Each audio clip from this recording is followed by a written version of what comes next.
new kidney and I'm very happy to be here. We're walking for my husband, Danny Hatfield. He got a kidney transplant last year, March.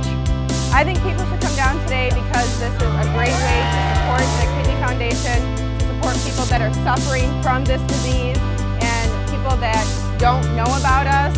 Get the word out. People need to know about kidney disease and kidney failure, dialysis, all of it, everything. I love the Kidney Foundation. I love hearing the stories about people that have had transplants, the kidneys. I love to see people when they smile when you see them that they're getting healthy. It's a terrible thing, the kidney disease, and a lot of people are not aware of the kidney disease. And when you actually see it, all the stuff, what our patients need to go through, it's hard on families. So I like being here because I feel I'm doing my part to contribute to help the Kidney Foundation. It's fun to see families just smiling and be happy. I'm here walking with my team today, Dorothy's Dominators, in support of kidney health.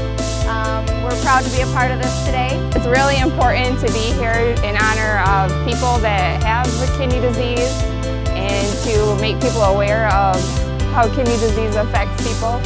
You know, being a physician in the area, the walk is a big deal for me because, to be honest with you, chronic kidney disease, as it is, you know, it does not hurt, it does not cause any harm to patients. It's not something that you notice immediately until it's fairly progressed, and making the community aware of this disease early on is important.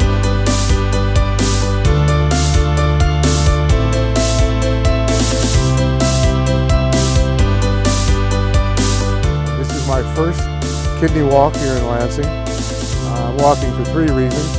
I'm a transplant going into my 3rd year.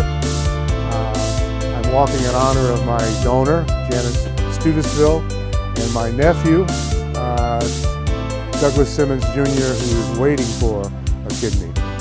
Go Kidney Foundation!